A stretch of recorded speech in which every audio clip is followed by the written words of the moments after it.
नमस्कार, आप देख रहे हैं उजियारा उद्देश्य न्यूज चैनल। लखनऊ कृषि वैज्ञानिक सम्मान समारोह और राष्ट्रीय संगोष्ठी विकसित उत्तर प्रदेश 2047 के साथ मनाया, जिसमें योगी आदित्यनाथ मुख्यमंत्री उत्तर प्रदेश, सूर्य प्रताप शाही कृषि मंत्री उत्तर प्रदेश, दिनेश प्रताप सिंह राज्य मंत्री स्वतंत्र प्रभार, उद्यान कृषि विपणन, कृषि विदेश व्यापार तथा कृषि निर्यात बलदेव सिंह औलख राज्य मंत्री, कृषि शिक्षा एवं अनुसंधान आदि उपस्थित रहें। इस कार्यक्रम का उद्देश्य कृषि क्षेत्र में नवाचारों को बढ़ावा देना और वर्ष 2047 तक उत्तर प्रदेश को कृषि के क्षेत्र में एक विकसित राज्य बनाने के दृष्टिकोण पर चर्चा करना था। लखनऊ उद्घाटन सत्र में मुख्यमंत्री योगी आदित्यनाथ ने मुख्य अतिथि के रूप में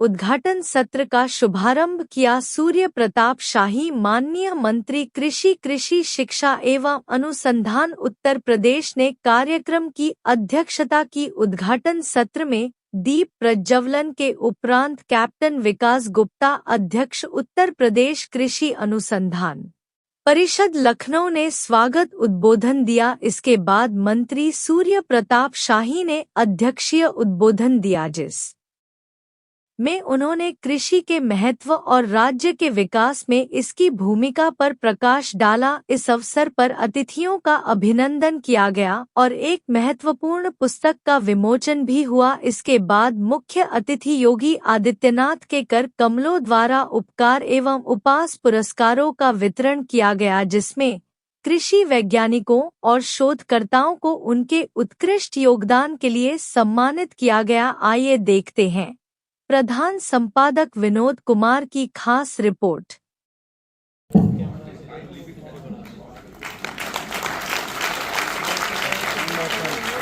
आपसे सादर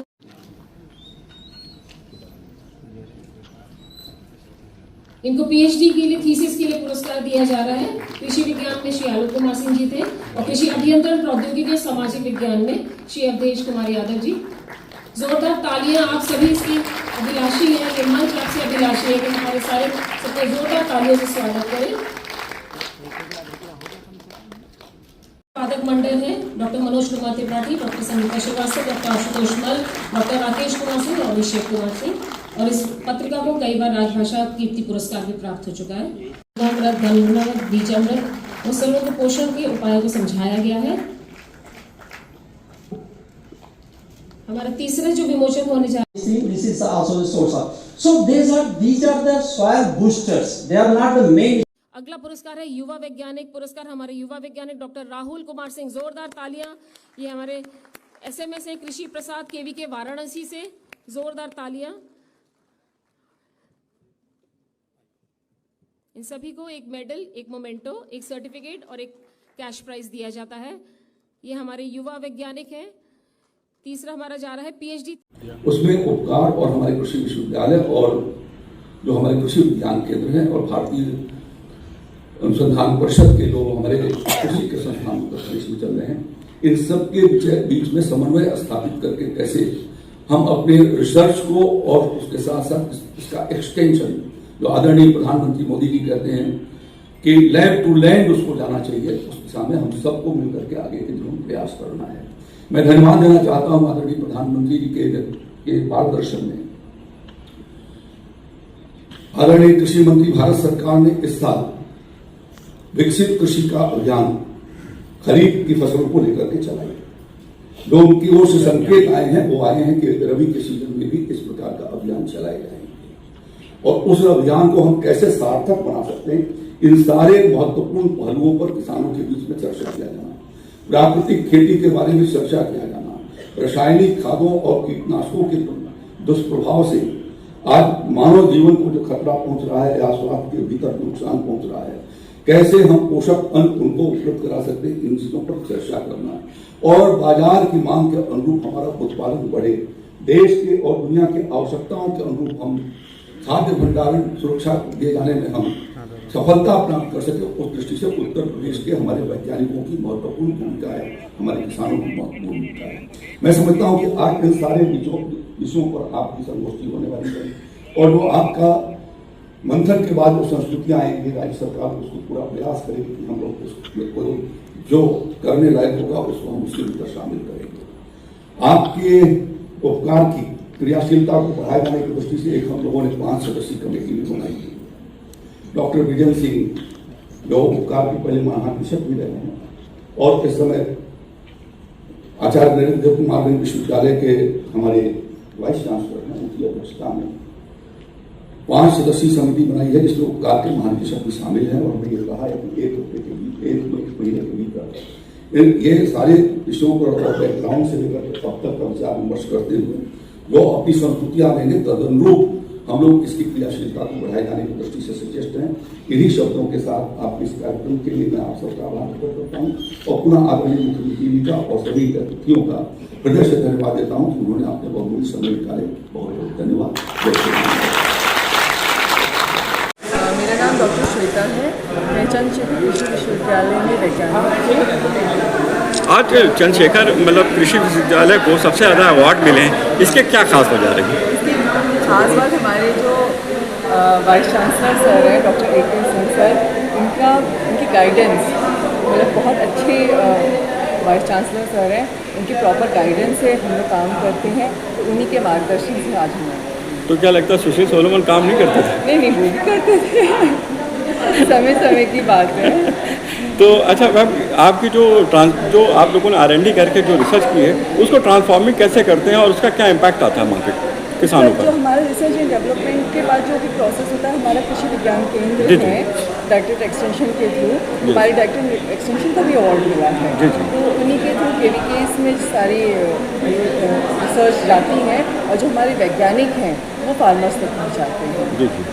और कानपुर का एक अच्छा क्षेत्र है जो फार्मर्स उनसे जुड़े हुए हैं, काफ़ी अच्छा है। तो हम लोग चैनल माध्यम से क्या किसानों को आप संदेश देना चाहते हैं? किसानों को बस मैं ये संदेश चाहूँगी कि चंद्रशेखर आज़ाद विश्वविद्यालय के वैज्ञानिकों से लगातार संपर्क में रहें और उन्हें जो भी कभी भी दिक्कत हो बेझिझक उन लोगों से संपर्क करें। वैसे तो कृषि विज्ञान केंद्र है ही, उनसे डायरेक्ट संपर्क करें। अगर फिर भी कोई दिक्कत आती है तो हमारे विश्वविद्यालय है, विश्वविद्यालय में हर सब्जेक्ट के वैज्ञानिक हैं। आप लोग जब भी आएंगे हमारी तरफ से कोई वो नहीं है, हम आप लोग आपका पूरा सहयोग करेंगे और आप सब लोगों को हमारी तरफ से शुक्रिया। थोड़ा परिचय दीजिए। जी, मेरा नाम सुप्रिया है। मैं सिर्फ कृषि अर्थशास्त्र विभाग में कार्यरत आचार्य नरेंद्र कृषि एवं औद्योगिक विश्वविद्यालय कुमारगंज अयोध्या में, और आज बहुत ही गर्व और सम्मान का मेरे लिए ये आज गर्व का मौका है कि मुझे भी आज युवा वैज्ञानिक पुरस्कार से यहाँ पर नवाजा गया है, जो कि कृषि अर्थशास्त्र में कार्य करने के लिए मुझे दिया गया है वर्ष 2024-25 के लिए। और बहुत ही मेरे लिए खुश है ये पल कि मुझे माननीय CM साहब जो हैं श्री योगी आदित्यनाथ जी ने ये अपने हाथों से ये मुझे पुरस्कार दिया है। तो मैडम, क्योंकि आप अर्थशास्त्र से जुड़े और कृषि अर्थशास्त्र जो बहुत ही इम्पोर्टेंट रोल है हमारी अर्थव्यवस्था के लिए, किस तरह से आप देखती हैं हमारी जो एग्रीकल्चर है वो अर्थव्यवस्था के लिए कितना इम्पोर्टेंट है और क्या रोल है उसका? देखिए, एग्रीकल्चर तो हमेशा से इम्पोर्टेंट है इंडिया में, और हम लोग एज एन एग्रीकल्चर इकोनॉमिस्ट इसमें काम कर रहे हैं। फार्म प्लानिंग से लेके किस तरीके से मतलब फार्मर्स अपने फार्म को प्लानिंग में जो करें वो भी प्रिंसिपल्स पे, जो कि किस तरीके से उनको कम लागत में ज़्यादा उनको मुनाफा हो पाए, और वो कौन कौन सी ऐसी पद्धतियाँ लें, कौन कौन से फसल चक्र लें, किस तरीके से टेक्निक्स को वो अपनाएं, इन सब चीज़ों पे हम उनके लिए पूरा काम करते हैं। अर्थशास्त्री होने के नाते इसमें लागत का बहुत रोल है, तो हम लोग इसमें देखना है कि किस तरीके से किसान अपने रिसोर्सेज का अच्छे से अच्छा उपयोग करें और साथ ही साथ लागत कम करें और वो अपना मुनाफा। मैं इसमें बताना चाहूँगी कि उपकार के मैं 2 प्रोजेक्ट भी इसमें कार्य कर रही हूँ, जिसमें कि वैल्यू एडिशन किस प्रकार से एग्रीकल्चर कम्युनिटीज़ में होना चाहिए, और अभी वो हमारे पूर्वांचल में कम वैल्यू एडिशन पे फोकस है। फार्मर्स अभी इतना ज़्यादा इस चीज़ को नहीं कर रहे हैं, तो हम लोग उस चीज़ के लिए भी उनको किसी तरीके से उनके लिए अवेयरनेस हम लोग कर रहे हैं। उन्हें बता रहे हैं कि अगर आप मूल्य संवर्धन करेंगे और आप वैल्यू एडिशन की तरफ जाएंगे, ऐसे कच्चे उत्पाद ना बेच के आप वैल्यू एडेड अगर प्रोडक्ट्स बेचेंगे तो आपकी कितनी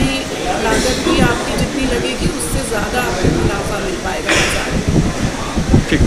सब्जी स्पाइसेस का भी प्रोसेसिंग यूनिट लगी हुई है, हल्दी मिर्चा चिली का, और जो भी कृषि इनोवेशन में संभावित हो सकती है जो भी यूनिट है हमारे, चाहे बर्मी कंपोस्ट हो, चाहे बर्मी वाश हो, चाहे आपका जीवामृत हो, ऑर्गेनिक फार्मिंग हो, या जैविक फार्मिंग हो, या नेचुरल फार्मिंग हो, सब चीज़ विधा हमारे पास मौजूद है। और हमारे पास एग्रीकल्चर इम्प्रूवमेंट सुधरे हुए यंत्रों का पूरा भंडार लगा हुआ है। हम अपने यहाँ के साथ साथ अपने किसान भाइयों को यंत्र मुहैया कराते हैं, चाहे वो जीरो ड्रिलिंग मशीन हो, चाहे सीड कम फर्टिलिटी ड्रिल मशीन हो, चाहे आपका ये संतलीकरण का यंत्र हो, और चाहे आपका हैरो हो, कल्टीवेटर, सबके हमारे पास 10-10 सेट है। मूंगफली बुआई का यंत्र है, मूंगफली कूटना यंत्र है, आलू रोपाई का यंत्र है। आज हम इस स्तर पर पहुँचे। आज हमको भारतीय कृषि अनुसंधान परिषद के तत्वाधान में national academy of agriculture sciences ने हमको बेस्ट KVK का अवार्ड दिया है। अभी 5 जून 2025 को बेस्ट KVK का अवार्ड मिला है। आज दिनांक 22 तारीख को हमको Uttar Pradesh council of agriculture research ने हमको जो है बेस्ट KVK का अवार्ड दिया है, जो थर्ड का। मेरा नाम डॉक्टर विजय शर्मा, मैं मथुरा जिले का रहने वाला हूं और वर्तमान में मैं बांदा कृषि एवं प्रौद्योगिकी विश्वविद्यालय बांदा में अनुवांशिकी एवं पादप प्रजनन विभाग में सहायक प्राध्यापक के पद पर कार्यरत हूं। और प्रेजेंट में मैं तिल और गेहूं की फसलों पर कार्य कर रहा हूं। हमारा मुख्य उद्देश्य इन फसलों की ऐसी किस्में विकसित करना है जो कि जलवायु के अनुकूल हो और जो कि बुंदेलखंड क्षेत्र में फार्मर्स के लिए एक वरदान साबित हो। सर, लेकिन जिस तरह गेहूं की बात हो रही है, गेहूं की जब भी क्लाइमेट चेंज होने से उसकी क्या होती है, प्रोडक्टिविटी घट जाती है और ये हमेशा किसान, और साथ साथ उसका मार्केट रेट भी गिर जाता है। तो इसको किस तरह से इन्हेंस किया जाए जिससे जो है किसानों को ये परेशानी जो है कम से दूर हो सके। जैसे कि आपने बताया कि गेहूँ में प्रेजेंट में अगर प्रजा से को देखा जाए तो हीट स्ट्रेस, जो तापमान अधिक हो जाता है, प्लस उसके साथ जो ड्रॉट स्ट्रेस, इसकी बड़ी समस्या है। अब इस समस्या से लड़ने के लिए किसान को कुछ ऐसी प्रजातियाँ विकसित हैं जो IIWR करनाल द्वारा विकसित की गई हैं, जिसका बीज उत्पादन बांदा कृषि एवं प्रौद्योगिकी विश्वविद्यालय द्वारा भी किया जा रहा है। ऐसी जो ये टॉलरेंट हैं और उनको अगर फार्मर्स लगाता है तो जो अधिक तापमान, ये क्षमता होती है कि वो अधिक तापमान को सहन कर सकती है। तो ऐसी किस्मों के चुनाव से अगर फार्मर्स उसको लगाता है तो उसमें वो उत्पादन जो है कम अधिक मिलेगा और नुकसान उसमें कम होगा। ठीक, थैंक है। और मैं कृषि विज्ञान केंद्र कलीपुर वाराणसी में कार्यरत हूँ और आज मुझे उत्तर प्रदेश कृषि सम्मान योजना के अंतर्गत जो है वर्ष 2023-24 में जो मेरा चयन युवा वैज्ञानिक पुरस्कार में हुआ था। और आज माननीय उत्तर प्रदेश के मुख्यमंत्री जी द्वारा मुझे जो है युवा वैज्ञानिक का सम्मान यहाँ पे मिला है। तो सर, आपने किस तरह की जो आपने रिसर्च की थी, किस तरह से ट्रांसफॉर्मिंग की जिसका किसानों को और देश की अर्थव्यवस्था को फायदा? जी देखिए, बेसिकली जो मेरा वर्क है, क्योंकि मैं कृषि विज्ञान केंद्र से बिलोंग करता हूँ, वहाँ पे मैं साइंटिस्ट हूँ। तो मेरा जो बेसिकली काम था, मैं इससे पहले गोरखपुर में भी काम कर चुका हूँ। तो गोरखपुर में हमने जो है आज PO का जो है फार्मर प्रोड्यूसर ऑर्गेनाइजेशन का निर्माण कराया था। हजारों की संख्या में किसानों को मोबिलाइज किया था, क्योंकि जो आप जानते होंगे कि अपनी भारतीय कृषि की सबसे बड़ी समस्या जो है बाजार की बाजार की समस्या को अगर आप दूर करने की दिशा में देखते हैं तो सबसे बड़ा जो चले जाता है वही किसान का छोटा होना, असंगठित होना। तो ये जो फार्मर प्रोड्यूसर ऑर्गेनाइजेशन है उसके लिए सरकार का एक बहुत अच्छा प्रयास था और इसमें हम मेरा जो है लोगों ने जो गोरखपुर बहुत अच्छा काम किया। साथ ही साथ मधुमक्खी पालन पे और कुल मिला के जो है 10 से ज़्यादा परियोजनाएँ जो है उसमें मैं एज ए PI और co-PI हमने जो वर्क किया है। और फील्ड लेवल पे तो कृषि विज्ञान केंद्र का जो मुख्य कार्य है वो कृषि प्रसार का है। तो जो भी रिसर्च अपने देश में हुए हैं उच्च क्वालिटी की, वो किसानों के खेत तक कैसे जो है आसानी से पहुंच सकता है, कैसे सरकार की योजनाओं को आसानी से किसानों तक पहुंचाई जा सकती है, कौन से वो ट्रायल कंडक्ट किया जा सकता है। और कुल मिला के जो सबसे बड़ा मोटो है वो है कि किसान को कन्वेंस कैसे करना है ताकि वो लैब की चीज़ों को जो है अपने खेत में बड़े ही आसानी से लगा ले और उसको फिर जो है आगे जो है खेती में जो आगे बढ़ाए। मैं डॉक्टर हितेश कुमार और ये मैं सरदार कृषि प्रौद्योगिकी विश्वविद्यालय मेरठ से बिलोंग करता हूँ और इससे पहले मैं बांदा में काम करता था। ये अवार्ड मैंने वहीं पे किया था। वहाँ पे मैं जलवायु परिवर्तन के ऊपर फसलों पे क्या प्रभाव है उस पर मैं काम कर रहा था। तो सर जो क्लाइमेटिक चेंज पर जो मतलब क्रॉप पे क्या इम्पैक्ट आ रहा है, कौन सी फसल पे सबसे ज़्यादा असर पड़ रहा है? देखिए, जो फसलें हैं, जो जलवायु परिवर्तन है उसका प्रभाव सभी फसलों पे आ रहा है। जैसे हम लोग अगर बात करें रबी की फसलों में, तो जो तापमान है वो जल्दी आ जाता है, और जो रबी की फसलें हैं तापमान जल्दी बढ़ने की वजह से जो दाना है उसका आकार घट जाता है, और जो उसकी प्रोडक्टिविटी है वो कम होती है। तो हमें काम ये करना है कि हमें ऐसी फसलें देखनी हैं जो प्लास्टिसिटी हो, जिनमें जो जलवायु के अनुरूप अपने को परिवर्तित कर सके और यील्ड पे कम से कम प्रभाव, जिससे कि किसान को तापमान बढ़ने से या ड्रोट सिचुएशन, सूखा पड़ने से कम प्रभाव हो। सर हमारे चैनल के माध्यम से क्या लोगों को संदेश देना चाहेंगे, खासकर किसानों को? मेरा किसान भाइयों से यही आग्रह है कि वो वही वैरायटी लगाएं अपने क्षेत्र में, और अपने खेत में जो रिकमेंडेड हो, और टाइम ड्यूरेशन का ख़ास तौर से ध्यान रखें। उसी टाइम ड्यूरेशन की वैरायटी लगाएं जो वैज्ञानिकों द्वारा संस्तुत की गई है। नमस्कार, मेरा नाम है डॉक्टर ललित कुमार वर्मा। मैं अभी असिस्टेंट प्रोफेसर हूँ भाभा विश्वविद्यालय भोपाल में प्रेजेंट टाइम पे। मेरा जो रिसर्च था response of tomato grafted and wild एमोटी स्टॉक ऑफ ब्रिंजल, इसके बेसिस पे मेरे को उपकार के माध्यम से बेस्ट PhD थीसिस पे अवार्डेड हुआ, जिसका अवार्ड आज मेरे को माननीय कृषि मंत्री जी से मेरे को सर्टिफिकेट अवार्ड जो है मिला है। मेरा काम एक जंगली बैगन और टमाटर पे था, जिसमें हमने जंगली बैगन का जड़ लिया था, उसके ऊपर हमने टमाटर को ग्राफ्ट किया गया था। देन उसके बाद उसको हमने खेतों में लगाया था, तो उसका उत्पादन, गुणवत्ता और क्वालिटी इसी के बेसिस पे हमने असेसमेंट किया, जो कि हमारे पूरे उत्तर प्रदेश जितने किसान भाई हैं जो टमाटर लगाते हैं, बैगन लगाते हैं, मिर्च लगाते हैं, उनके पास सबसे बड़ी समस्या है वो टमाटर उनको खेतों में 3 से 4 महीने देखने को मिलता है। लेकिन उसी टमाटर को जब हमने ग्राफ्टेड करके लगा दिया तो वो टमाटर में बीमारी देखने को नहीं मिलेगी। दूसरी चीज़ें, जो टमाटर 3-4 महीने खेतों में रहती थी, वो टमाटर अब 8 से 10 महीने खेतों में रहेगी, जिससे नंबर ऑफ हार्वेस्टिंग, जिसको हम बोलते हैं उत्पादन क्षमता, 20 से 25% बढ़ गई। तो ये हमारे पूरे उत्तर प्रदेश के लिए एक बहुत बड़ा अनुसंधान है, बहुत बड़ा कार्य हुआ, बहुत बड़ा शोध था, जिसके लिए मेरे को ये अवार्ड मिला गया है। लेकिन जिस तरह बीटी बैगन की बात की जाती है तो उसको और इसमें क्या अंतर है? देखिए, बीटी बैगन क्या होता है कि बीटी बैगन को एक बैसिलस thuringiensis एक बैक्टीरिया है, जिसको हमने एक फाइल बैक्टीरिया है, जिसको हमने बैगन के प्लांट में इंजेक्ट किया गया है। तो उसका कहीं ना कहीं हमारे दैनिक जीवन में जब हम यूज़ करेंगे तो हमको नुकसान होगा। लेकिन जो आपका ग्राफ्टेड बैगन है या ग्राफ्टेड टमाटर है, वो नेचुरली तरीके से ऑर्गेनिक है, जिसमें कोई लॉसेस या नुकसान नहीं है, क्योंकि इसको हम एक प्रोट्रे में तैयार करते हैं जंगली बैगन की जड़ को, फिर उसके बाद उसमें टमाटर को ग्राफ्ट करते हैं। या एक जंगली बैगन रहती है, उसमें हम सामान्य जो बैगन की किस्में हैं उनको हम सायन को लेके ग्राफ्ट करके लगाते हैं और उसको खेत में हम असेसमेंट करते हैं, तो इसमें उसका कोई नुकसान नहीं है। जंगली बीटी बैगन में क्या होता है, उसमें कीट लगता है आपका फ्रूट एंड शूट बोरर करके, उसको मारने के लिए उसका इस्तेमाल किया गया था। वैसे इंडिया में बीटी बैगन जो है पूरी तरीके से प्रोहिबिटेड है, यूज़ नहीं किया जाता है कमर्शियली रूप से। अच्छा, लेकिन क्या लगता है हमारे चैनल के माध्यम से किसानों को और किस तरह से आप संदेश देना चाहते हैं? देखिए, किसानों के लिए, देखिए किसानों के पास सबसे बड़ी चुनौती है, जो किसान भाई पूरे उत्तर प्रदेश के टमाटर लगाते हैं, उनको खेतों में कहीं ना कहीं जल भराव की समस्या, कभी बीमारी की समस्या, कभी अच्छी किस्म न मिल पाने की समस्या, और कभी उत्पादन न मिल पाने की समस्या, ऐसे बहुत सारी समस्याएं थी। तो इन्हीं समस्याओं को लेके ही हमने ग्राफ्टेड टमाटर तैयार किया गया था, जिसमें हमको जो टमाटर में जो बीमारी लगती है वो मिट्टी जनित बीमारी रहती है, जो जड़ के माध्यम से ही उसके मिट्टी के माध्यम से जड़ में ही लगती है, तो वो बीमारी अब लगेगी ही नहीं किसानों के बैगन, टमाटर के पेड़ों में, बैगन के पेड़ों में, जिससे बीमारी से नुकसान होगा ही नहीं।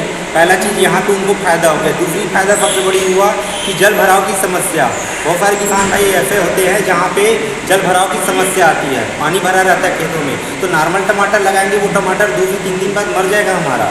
लेकिन हम ग्राफ्टेड करके अगर लगा रहे हैं टमाटर को, तो 4 से 5 दिन, 8 दिन तक खेतों में अगर पानी भरे रहेगा तो वो टमाटर नहीं मरेगा।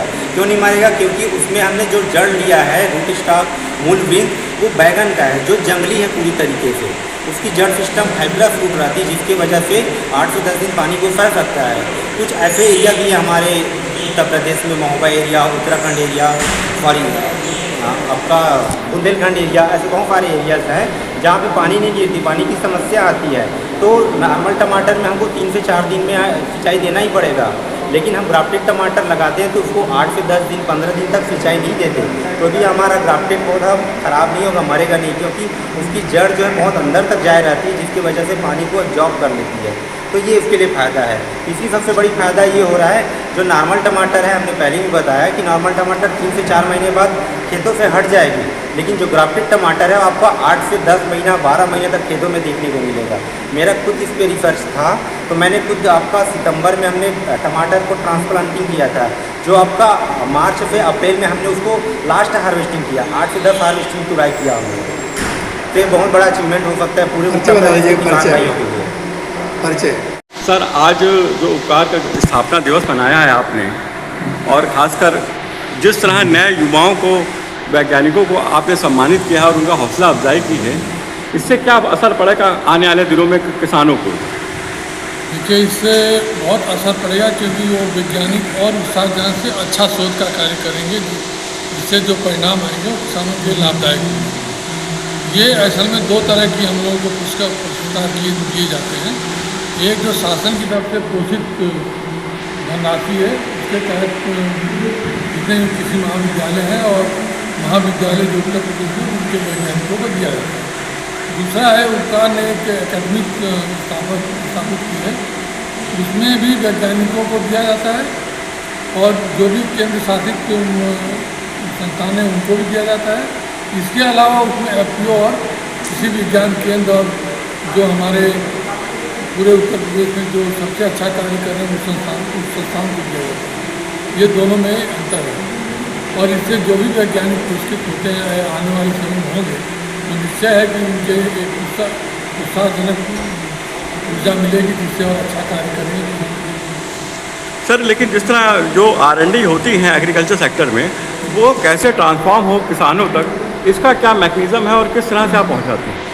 देखिए, इसका मैनेजमेंट जो उपकार की तरफ से हुआ होता है, वो हम लोग जितना भी रिसर्च पैरिटी एरिया होती है, सभी किसी महाविद्यालय या अन्य संस्थानों से मंगाते हैं, और उस आधार पे इन सभी वैज्ञानिकों से एक क्या नाम है प्रोजेक्ट सबमिट कराते हैं, और उस प्रोजेक्ट के सबमिट तहत जो है जिनका चयन होता है, उन्हीं को हम लोग पैसा देते हैं और जिससे वो शोध का कार्य करते हैं। सर, लगातार किसानों से जुड़े हुई चीज़ों पर आप लोग एडवाइजरी भी जारी करते रहते हैं कि मौसम को ले लेकर उसको किस तरह से मतलब डिज़ाइन करते हैं और किस तरह से उसको आगे बढ़े? हाँ, उस पर थोड़ा सा हमारे माननीय मुख्यमंत्री साहब भी काफ़ी चिंतित है कि गुणवत्ता वाले बीज नहीं मिल रहे हैं, और माननीय कृषि मंत्री जी काफ़ी प्रयास कर रहे हैं, और हमारे जो प्रमुख सचिव साहब हैं उन्होंने कुछ कार्यक्रम भी बनाए हैं, लेकिन और प्रभावी ढंग से बनाने के लिए हमको FPO को जोड़ना बहुत जरूरी है। जो FPO जिनको उत्तर प्रदेश सरकार द्वारा सीड प्रोसेसिंग प्लान दिया गया, उनको भी जोड़ा जाए, और प्रभावी ढंग से गुणवत्ता वाले बीज पैदा हो सकते हैं, जिससे किसानों को मिल सकते हैं। इसके अलावा अभी उत्तर प्रदेश सरकार ने सीड पार्क भी बनाया जा रहा है, जो अभी 5 जिलों में चल रहा है। एक तो लखनऊ में अभी उसकी शुरुआत हो गई है, जिसमें कई सारी कंपनियों को बुलाया गया है, और कई सारी कंपनियाँ उसमें इंटरेस्टेड हैं कि उस गुणवत्ता वाले बीज पैदा कर किसानों को देने के लिए। इसी तरह से ये दूसरा सीड पार्क आगरा में, गोरखपुर में, बनारस में और झांसी में ऐसी जगह बनाया जाएगा। ठीक, परिचय दीजिए। मैं डॉक्टर चंद्रमोहन सिंह गोपालगंज बिहार का रहने वाला हूँ, और मैंने अपनी करियर की शुरुआत, जो मेरा साइंटिफिक करियर है, वो भारतीय दलहन अनुसंधान संस्थान कानपुर से स्टार्ट किया था। उसके बाद मैं बांदा कृषि विश्वविद्यालय में असिस्टेंट प्रोफेसर के पद पर कार्यरत हूँ, और जो मेरा मेन रिसर्च का जो काम है वो खरीफ में तिल पे मैं काम करता हूँ और मूंग पे काम करता हूँ, और रबी के सीज़न में जो ठंडी का दिन होता है, जिसमें ठंडी की फसलें होती हैं, उसमें मैं अलसी पे काम करता हूँ। इसमें मैंने तिल की एक प्रजाति जो VOAT LC1 है उसका विकास किया, VOAT तिल 1 का विकास किया है, और 3 प्रजातियां अलसी की मैंने विकसित की हुई हैं, और जो कि केंद्र सरकार और उत्तर प्रदेश में दोनों जगह उसकी खेती के लिए संस्तुत की गई है। देखिए, आप जैसे दलहन में रहें और दलहन में भारत की जो है हमारी डिमांड हमेशा ज़्यादा रहती है, तो दलहन को कैसे हम अपने आप को उस पायदान पर पहुंच जाए कि जो दलहन की डिमांड है वो हम बाहर से न इम्पोर्ट करके अपने पैरों पर खड़े जाए, इसके लिए क्या कहना है? देखिए, पहले जो दलहन का आयात था वो ज़्यादा होता था। अभी हम लोग काफ़ी हद तक इसको कंट्रोल किए, मतलब मैनेज किए हुए हैं। अब हमारा प्रोडक्शन बढ़ रहा है, और ख़ासकर हम बुंदेलखंड रीजन को रिप्रेजेंट करते हैं, तो बुंदेलखंड को दाल का कटोरा कहा जाता है। तो वहाँ पे वो बाई डिफ़ॉल्ट ऑर्गेनिक है, और खरीफ में एक दिक्कत है कि खरीफ में मैक्सिमम फेलोर आता है, और इसके लिए हम लोग मूंग और उड़द पे काम कर रहे हैं। ये शॉर्ट ड्यूरेशन की क्रॉप होती है। खरीफ फेलोर आने का एक रीज़न है, एक तो जो बारिश होती है वो बारिश फिक्स नहीं है कि कितनी बारिश होगी और कब होगी। बुंदेलखंड में पानी की कमी नहीं है, लेकिन उसको संचय करने की प्रॉब्लम है, उसका मैनेजमेंट ज़रूरी है, उससे हम उत्पादन बढ़ा सकते हैं। और दूसरा, किसान रबी की फसल को एश्योर करता है बुंदेलखंड रीजन में। वो ये चाहता है कि हम खरीफ में कोई ऐसे क्रॉप ना लगाते हैं जिससे हमारा रबी का उत्पादन प्रभावित हो, क्योंकि बुंदेलखंड में रबी का उत्पादन एश्योर्ड है। तो इसलिए हम लोग शॉर्ट ड्यूरेशन मूंग और उड़द पे काम कर रहे हैं, और रबी में चना, मटर, ये सारी फसलें होती हैं। इसके साथ साथ तिलहन को बढ़ावा देने के लिए, क्योंकि मैं तो अलसी का काम करता हूँ, तो अलसी एक मल्टीपर्पज़ क्रॉप है। आजकल जो भी लोग हैं उसको खाने में भी उसका प्रयोग कर रहे हैं, और उस हिसाब से ये फाइबर भी देता है। तो एक मल्टीपर्पज़ क्रॉप के रूप में उभर के आ रही है। और हमारे विश्वविद्यालय में एक मौरानीपुर संस्थान है, जहाँ पे बहुत पहले से अलसी का कार्य चल रहा है। 2010 में वो हमारे विश्वविद्यालय के साथ अटैच हुआ, जब विश्वविद्यालय की स्थापना हुई। उसके बाद से हम लोग 3 वैरायटी का विकास कर चुके हैं, और आगे हम लोग प्रयासरत हैं कि और अधिक से अधिक वैरायटियों का विकास हो, जिससे किसानों को फ़ायदा मिले। मैं मोहित कुमार सिंह, कृषि विज्ञान केंद्र उन्नाव जी। तो आज आपको जो सम्मानित किया गया है कृषि विभाग अनुसंधान केंद्र से, किस तरह से किया गया और आपने कौन सा अचीवमेंट किया जिसकी वजह से आज आप सम्मानित किए गए? हमने हमारा कृषि विज्ञान केंद्र 25 वर्ष पूर्व स्थापित हुआ था, 4 नवंबर 1999, और ऊसर था पूरा कृषि विज्ञान केंद्र। वहाँ पे कुछ पैदा नहीं होता था, और हमने उस ऊसर लैंड को सुधार कर करीब 1265 हेक्टेयर ज़मीन जो पूरे उन्नाव में सुधारी है ऊसर को, और ये एक बहुत बड़ा अचीवमेंट है हमारा। तो ये जो आपने ऊसर ज़मीन को उपजाऊ बना दिया, इसके लिए जो आपने मेहनत की, किस तरह से आपकी रणनीति रही, उसमें सरकार का सहयोग क्या रहा और जनता का सहयोग क्या रहा? हमने सरकार का बहुत सहयोग रहा, जिप्सम हमें समय समय पर मिलती रही, और गाय की